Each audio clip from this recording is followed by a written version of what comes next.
We are most alive, we have the most energy, we are most intimate with our best selves when we're progressing towards our mighty mission. I think what's happened on the planet right now is there's been a great seduction and a great brainwashing. When we are kids, we want to be astronauts. We want to do all our dreams. And we're full of curiosity, and we're loving, and we're passionate, we're strong. We're not afraid to be ourselves. But as we leave the perfection of childhood, the hypnosis and the brainwashing begins. Be reasonable. So that's our nature, but our parents give us limitation based on their limited psychology. And don't sing too loudly, don't dream too big, don't be too passionate. As we've left who we truly are, we've contracted. And now it's all about staying safe in the world versus going out there and letting our brilliant, our primal genius shine. And a lot of people just have stuffed that pain of disappointment and their doubt really deep inside. And they just are addicted to distraction and escapes because they don't want to deal with their potential that they've denied. What's the most important key to success? I think it's hunger. It's not getting satisfied. A hunger that doesn't go, a hunger to learn, a hunger to grow, a hunger to serve, a hunger to give, a hunger to create breakthroughs. Most people are hungry until they make a certain amount of money and then they get comfortable.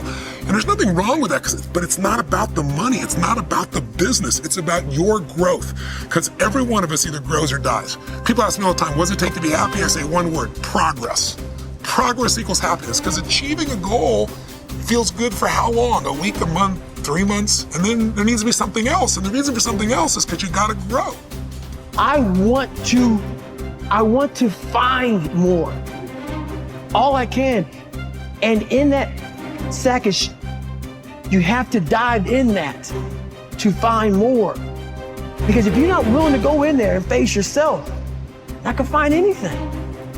You can live right here on surface, man, right here on surface. So if there is an ending to this world and there is somewhere to go and there's a judgment, you're gonna get there and you might see a chart. And that chart may tell you who you should have been. And now you get the rest of your life to think about that. Now I could live a much better life if I just would have just suffered a little bit more. Success is not gonna show up at your front door and knock on it and say, here I am. It's not coming to look for you. In fact, success is not thinking about you. Success is already doing its job. You got to be willing to do your job. Each and every day that you are breathing in this world, each and every day that you are doing something in this world, you should be focusing on getting better, not worse. You should be understanding that, hey, I can't be this same person on a day in, day out type of way. I got to keep focusing and going further and going harder and going stronger and pushing myself till there's nothing else left to push forward. So now's the time for you to hit the gym of your life and start exercising your self-discipline muscle. No more talk, no more excuses. From this moment forward, it's all about massive execution. Will there be days that you don't feel like it? Yes. Will there be days that you want to stop? Yes. Will there be days that you want to give up? Yes. Will there be days that you want to quit? Yes. Listen to me. Quitting is never an option. We've all bought into a lie. We've bought into a lie that confidence is belief in self. And so when you're in a situation which is normal, where you don't believe in yourself, you're like, oh my God, I have no confidence. The truth is, and I want you to walk out of here with a new definition of confidence. Confidence is the willingness to try. Because when you try and you take action, what happens, and what's happened for France, is that when she sees herself taking action, what happens is she sees herself being the kind of person that takes action. So she has evidence that she can rely on herself. And that action is what builds confidence. It doesn't start with belief. The real way for most of us is not to wait to believe, but to push ourselves to act. And through the action, you will build the belief. We're built to walk uphill.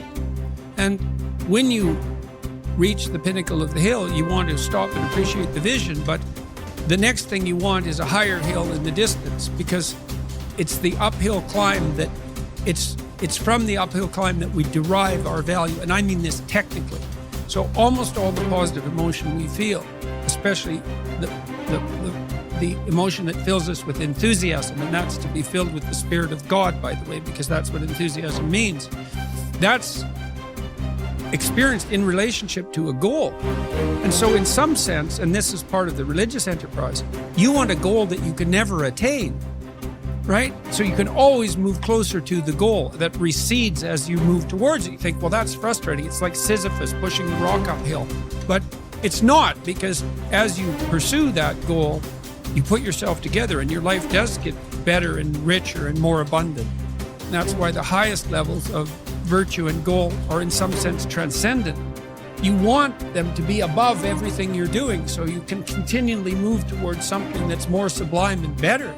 That's what you are. You're here to live, not to sleep. I didn't study, I didn't study a book. I literally put myself in a fire repeatedly like a sword. You put a sword in the fire repeatedly and repeatedly. If you keep on doing that, you're going to get a nice sword. And then you keep on beating it. You got to beat the shit out of it. And that's what I am. Yeah. I became that. I said, okay, we can't quit. We got to figure out why you are this. Why are you this, man? What is wrong with you? What's going on here?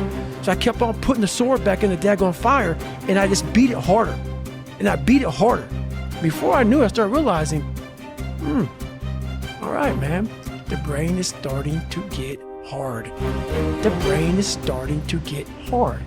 I'm no longer a theorist. I'm now a practitioner. I put it in hell. I dissected it while it's in hell, because you can't dissect anything in a normal environment. You can't dissect anything in 72-degree weather. You must put it in the freezer and freeze the fuck out of it. And then you dissect it. Dissect it when it's miserable. Dissect the brain when all it's thinking about is, I need to get out of here, man. I want to get out of the fucking freezer. Open the door. And you said, nah, 5 more seconds, man. 5 more seconds in the freezer. And that's when you start to pick that brain apart. And that's what all this stuff did to me. I kept on putting myself back into the freezer or the fire and beating the out of myself, mentally and physically. Before I knew it, this is what happened. Ralph Waldo Emerson believed that anyone who had put their heart and soul into their work and had done their very best could hold their head up high. Merely talking about it or only putting in a modicum of effort wasn't good enough in his mind. It was all or nothing. He believed that doing your best was an admirable quality, and that although you might not always be successful, knowing that you had done all you could was often all that mattered. At least you could look yourself in the eye. This ethos is central to many youth movements, such as the Scouts and Guides, and is a great philosophy for life in general. Indeed, doing your absolute best in everything you do is something that we should all aspire to, and it doesn't matter if it's at school, university, work, or home. If you think about it, doing your best is also central to self-reliance, because it allows you not only to test your capabilities, but also helps you to learn and therefore extend them. It's only when you are at the edge of your ability that you can really test your mettle and see just how much you can depend on yourself.